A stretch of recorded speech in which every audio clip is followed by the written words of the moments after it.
अध्यक्ष जी, the other most important aspect of contrast lies in how the earlier government handled the country's economy.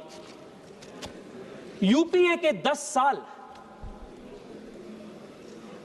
High inflation के और लो growth के 10 साल था, policy paralysis के 10 साल था, और यूपीए के 10 साल के आप जब भाषण देखते हैं अध्यक्ष जी, मैं तो हैरान हो गया देख के। हर भाषण में फेल्यूर का एक्सप्लेनेशंस होता था, फेल्यूर के एक्सक्यूजेस होता था। मैं आपको जिक्र करना चाहता हूं 2009 के भाषण, राष्ट्रपति जी का 2009 के भाषण में कहा जाता है, India is facing a low growth, it will require meeting the challenge of restoring economic growth, which is now hurt by global economic slowdown, back to a higher growth path. High growth is necessary to provide government the capacity to expand opportunities for employment. ये 2009 का acknowledgement है। 2010 में did things change? In 2010 the president says the current financial year is expected to see a slowing down of growth on account of the global recession. ये 2010 का। 2011 में लो growth and high inflation तो common बन चुका था, routine बन चुका था, एंड 2011 में पुनः जिक्र होता है, we have gone through a difficult year for our country. Inflation has become a problem in the past year. 2009, 2010, 2011, the same script continues.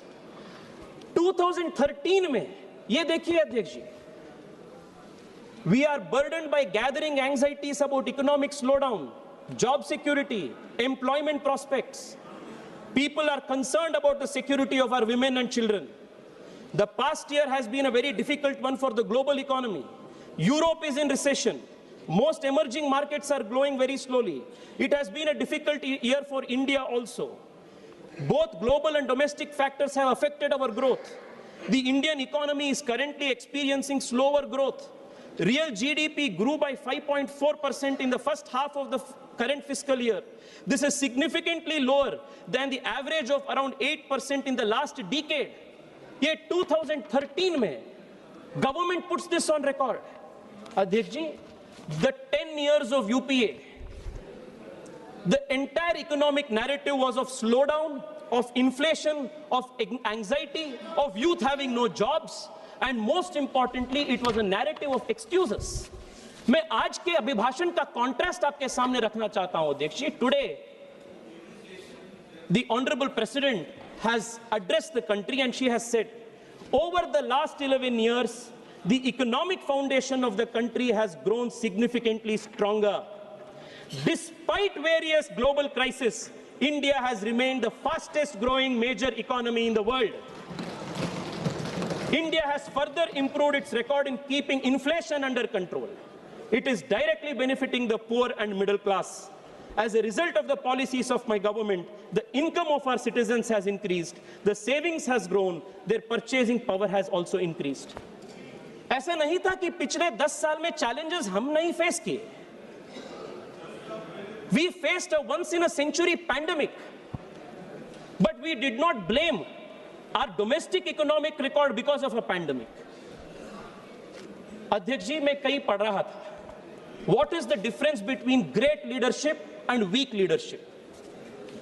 Weak leadership excuse देते हैं, weak leadership बोलते हैं because of this reason we are not able to do.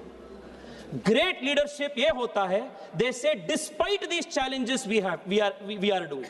ये because of और despite of के जो फर्क है, यही बीजेपी और कांग्रेस के बीच का फर्क है, यही फर्क है नरेंद्र मोदी और कांग्रेस पार्टी के बीच का फर्क है.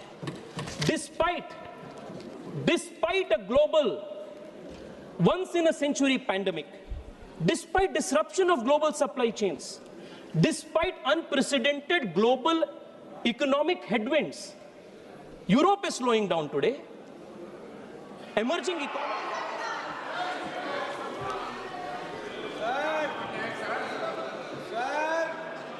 माननीय सदस्यगण,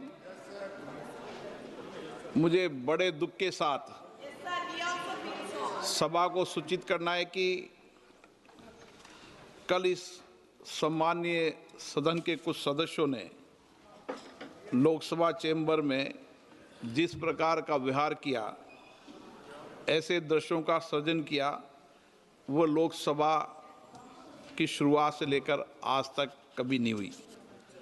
हमारे संसदीय प्रणाली में सदन के सभापति का गरिमा में स्थान हमारे संविधान में ही सर्जित किया है। आज तक इतिहास रहा है कि राजनीतिक मतभेदों को कभी भी सदन के कार्यालय तक नहीं लाया गया। प्रतिपक्ष के सदस्यों ने जो व्यवहार अध्यक्ष के कार्यालय में किया, वो हमारी संसदीय परंपराओं के लिए न उचित था, और तो मैं कहूँगा कि वह एक ब्लैक स्पॉट की तरह था।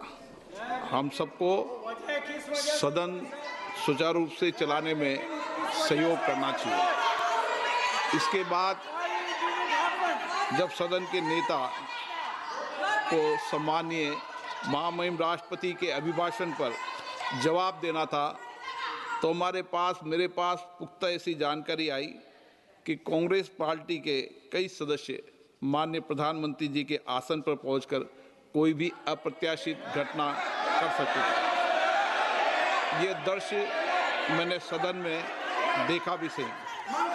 अगर ये घटना हो जाती तो ये अत्यंत अप्रिय दृश्य देश के लोकतांत्रिक परंपराओं को तार-तार कर देता। इसको टालने के लिए मैंने माननीय प्रधानमंत्री से आग्रह किया कि उन्हें सदन में नहीं आना चाहिए, और सदन के सभापति होने के नाते मेरी जिम्मेदारी बनती थी कि सदन की उच्च परंपराओं, गरिमाओं को अक्षुण्ण बनाए रखें। सदन के नेता सदन में न बोले, ये सभा के लिए किसी प्रकार के लिए उचित नहीं है। सदन के नेता ने उपस्थित न रहकर मेरे आग्रह को मानकर सदन को अप्रिय दृश्य से बचाया। मैं माननीय प्रधानमंत्री जी को इसके लिए आभार व्यक्त करता हूं कि उन्होंने मेरे सुझाव को माना। आप पोस्टर, पंपलेट लेकर आएंगे तो सदन नहीं चलेगा। आज भी नहीं चलेगा, कल भी नहीं चलेगा। सदन की परंपराओं, गरिमा, सभागृह की गरिमा परंपरा को रखो।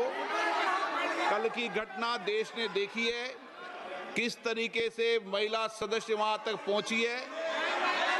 ये कोई उचित नहीं था और ये सदन की गरिमा के अनुकूल भी नहीं था। आप सभागृह की गरिमा को गिराना चाहते हैं। आप अपनी तरफ रहें, उनकी तरफ रहें। भाषण शब्दों से आप आरोप प्रत्यारोप लगा सकते हैं, शब्दों से कोई भी बात भी कह सकते हैं, लेकिन आप इधर आसन में आकर जिस तरीके की घटना कर रहे हैं, ये उचित नहीं है। सदन की कार्रवाई कल शुक्रवार दिनांक 6 फरवरी 2026 को